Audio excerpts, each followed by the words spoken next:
Good morning. Welcome to Gimpy's History Corner. I'm called Gimpy by my family. And one of my families is my youngest son, Scott, right here. And this is my favorite picture of him and the book he's writing is about this author, Joseph Mitchell, in a doorway in New York City back probably in the 1940s. Same doorway. My son took this picture. They put them together. Isn't that cool? The author of a book about this guy, Joseph Mitchell, Scott Schomburg. Good job, Scott. Book's coming out in about a year. Okay, video number 103 is Historical Crises of Capitalism. Capitalism has faced recurring crises throughout history, often triggered by overproduction, speculation, financial instability, or systemic inequality. And I would throw another category in there, too much debt. Seems to be at the heart of most of these crises. When people borrow too much money, go into debt, get in trouble, can't get out. Okay, the first big crisis in America was the Panic of 1873. So this was after the Civil War. Civil War ended in 1865. This was the Panic of 1873. It was caused by overproduction of railroads and speculative investments in Europe and the United States. If you remember your social studies, a guy by the name of J. Cook and Credit Mobile, again talking about debt, going into debt, borrowing money to buy bonds. And so many people bought bonds, the price went down. They built too many railroads, oversupply. Remember supply and demand in your economics classes? You get too much supply, prices go down, price of bonds go down, and bankruptcy occurs because you got to have the right balance between supply and demand. They built too many railroads, borrowed too much money, bond prices went down, 90 railroads closed, 180,000 businesses closed. They moved away from using silver to paper money. That didn't help. So the Panic of 1873 was one of the first big depressions of our country. Global depression known as the Long Depression, lasting till 1890s. So that's almost 20 years. The legacy exposed the vulnerabilities in industrial capitalism and led to increased labor unrest. So, you know, it's the same old story with capitalism. You got the owners who want to make money. They overbuild production, so they have to shut down railroads. They have so many railroads they can't charge a high price to ride them, so they can't afford to pay their workers, so they lower the workers' wages, and the workers get upset. And that led to the Great Railroad Strike of 1877. This is capitalism, man. And it got so bad where the President of the United States, Rutherford B. Hayes, had to get the federal troops to stand guard so the railroads could operate. Crazy. Overproduction, speculation, debt, prices go down, railroads close, businesses close that depend on the railroads. people get laid off work. Those working have their wages reduced. That's capitalism. That's how it works. Workers get mad, go on strike. President has to intervene. That's 1873, the Panic of 1873. The next big crisis was 1929 stock market crash, led to the Great Depression. It lasted until 1939. Stock market crash, why? Same reason, debt. There were bankers saying, hey, the stock market, you should buy stocks. Well, I'm just a regular guy. I don't have a lot of money. Well, I'll loan you money. You can put $1 down, and you can borrow on $9 more to get $10 worth of stocks for $1. You pay over time. So, again, crazy capitalistic ideas. Go into debt to buy stocks? What? So, stock market, the stocks, they had so many people in the stock market, it's again oversupply. Prices went down, or stock prices went down, and people were in debt. So they had $10 worth of stocks, but only paid $1. Now the stocks are only worth $2, and they can't sell. If they do sell, they lose money. Then they still owe $8 to the people they borrowed money from. Banks failed, banks closed, and a collapse of consumer demand. All right, you got a stock market crash, which meant companies were closing. Speculation, you buy stock when the company is worth $100 a share, and the company doesn't do well, and they go bankrupt, they close. So that stock's not worth anything, so you lose money there. So you have massive unemployment from people laid off, poverty, and the collapse of global trade. So it affected the whole world. 1929 stock market crash. So, again, debt, people in debt, companies in debt. Debt is the big thing, man. I know it's attractive to borrow money to make money. I know, I understand that, but at times like this, it gets us all in trouble. Massive unemployment. You've seen the pictures, the big long lines of the bread lines, the soup lines. People just trying to get something to eat. Herbert Hoover was the president at the time, and the people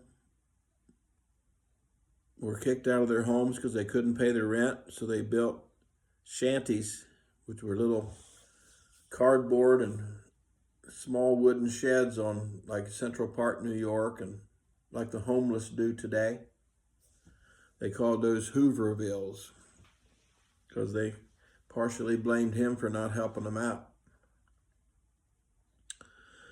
This led to the New Deal in the United States, which was Franklin Roosevelt coming in, Keynesian economics. Again, we just talked about that. Hoover was a Republican. He thought the economy would come around. Have faith. It'll come around. It'll get better. But it never did. So Keynesian economics got a try at it, and FDR tried new things like Social Security, CCC, WPA, all these different letter programs, which was to put people to work on government payroll. My dad worked for the CCC, Civilian Conservation Corps. He and his brother planted trees at a state park. Got paid for that. That was a job. And it also had strong financial regulation.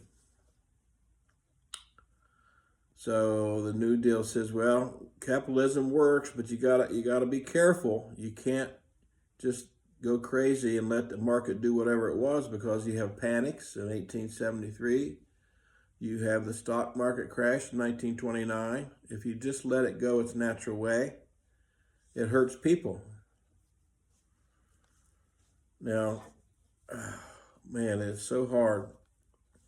People cause it, and then they get hurt, and then what do? Do you try to help them, or do you say, well, you made bad decisions? You know, you had your money in this bank, and the bank closed. You lost your money. Wow. So you shouldn't believe in banks? Is that the lesson? Keep your money in your mattress?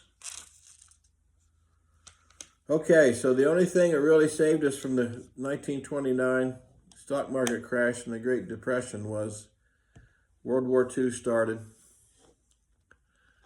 and men went off to war who were unemployed, and factories got turned into building tanks and bombs and guns. That put people to work, and women went to work, put the whole country to work. So unfortunately, in that case, a war was a good thing economically. Okay, 1970s, you had something called stagflation. What was caused by oil shocks, which meant OPEC, which was the Middle East countries, decided to put the wampus on us, raise the price of a barrel of oil that they sold to us, which we turned into gasoline. So you have these long lines. Remember in the 70s, pictures of cars lined up for city blocks trying to get gas because gas was short. Declining productivity, partly because of the oil embargo, it was called. Plus prices went up, inflation. It's called stagflation. Limited amount, so you have to pay more to get it, and that raises the inflation. Had what was the impact? Economic stagnation with high inflation and unemployment. This was the Ford-Carter years after Nixon. Jimmy Carter and Gerald Ford were presidents during the 70s.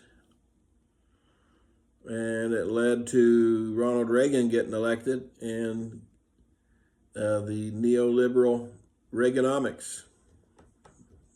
Get rid of regulation, privatize things, let the market take care of it. Going back to Herbert Hoover again. Back and forth. That's been our history. Hoovervilles to the New Deal, to Carter, and stagflation, to Reagan. Back and forth, back and forth. Okay, so we came out of the 70s with Reagan. Reagan is given credit for getting us out of that, but I'm not sure it was any of his policies. It was just kind of, they got OPEC to cooperate a little bit more. I can't remember now why OPEC was upset with us. It's probably something we'd done. Our CIA probably did something stupid over there. It might have been the Shah of Iran. That was probably what it was. We went into Iran and overthrew the democratically elected leader and put in our Shah, and he was a real turkey, very cruel to his people. That's probably what it was, CIA. Okay, the next crisis was in 2007, 2008, and that was the housing bubble. This is another stupid idea by our government. They decided everybody needed a house. You had to be a homeowner. Well, what if you didn't have a job? That's okay. No problem. You have no credit? No problem. We'll loan you the money anyway. So you had subprime mortgages is what they were called. That meant giving mortgages to people who in normal times would never have had a chance to buy a house. They could just be renters. But the politicians decided everybody needed to be a homeowner. So what happened was he had these mortgages to people, and you could have predicted they were going to fail because they couldn't pay them. It was too much money. They didn't make enough money to pay for them. They were subprime. So then the people, the geniuses on Wall Street, packaged all these bad mortgages and sold them to big investors. So then all of these people started defaulting on their mortgages. They couldn't pay them. Foreclosure, got kicked out of their houses. And the people who had bought these packages of subprime mortgages lost all their money. Excessive financial debt. There it is again. Debt is the killer. Legacy, well, too large to fail.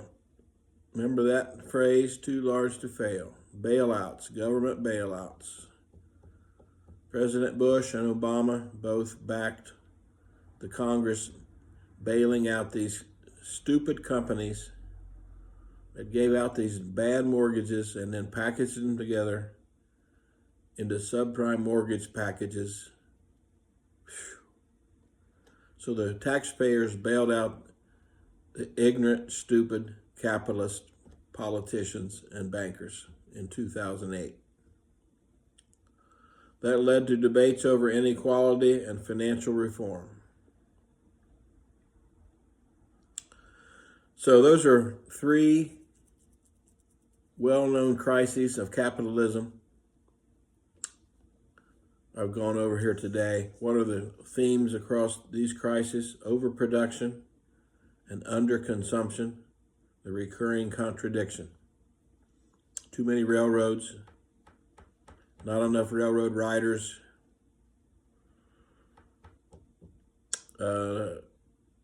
not enough gas buyers, so they raise prices. Now everybody wants to have gas. You line up for gas, back and forth.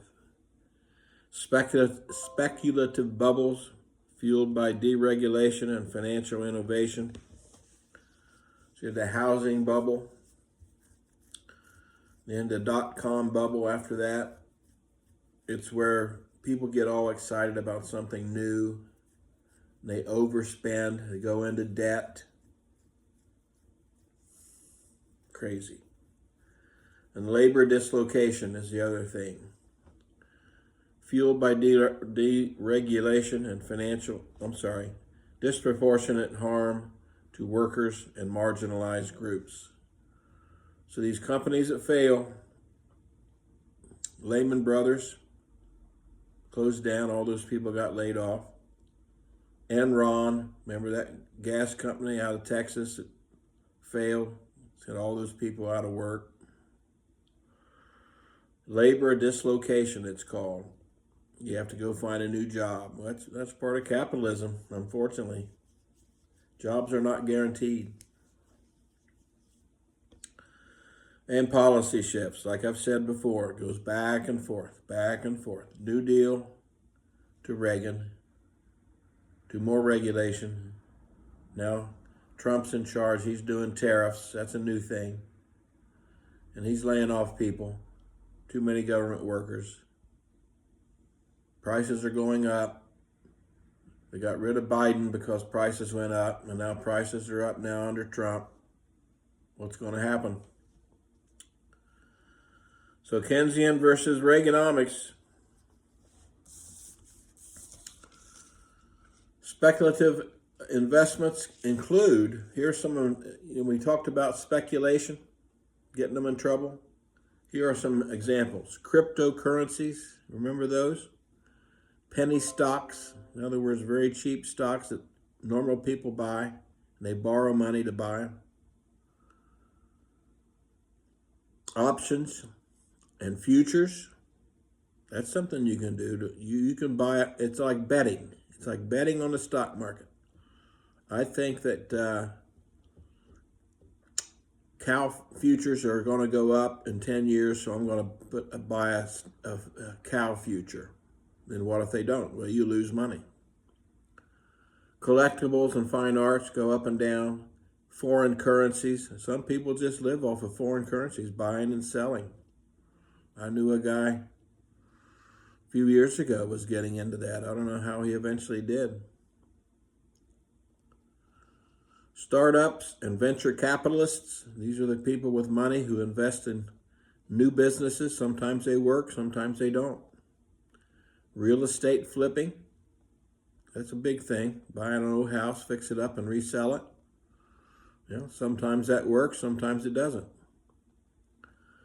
What are the characteristics of high speculative investments? High volatility, limited data, you're gambling. Market psychology, do you get all excited because other people are without actually checking?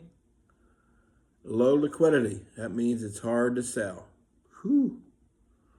I have these three houses across the road from me that have been under reconstruction for probably almost half a year. So I don't know what's going on with them. Maybe the prices of construction products are just too high with the tariffs. I don't know, but they started them, then they stopped. 3 of them right across the road from me. I don't know. That's capitalism.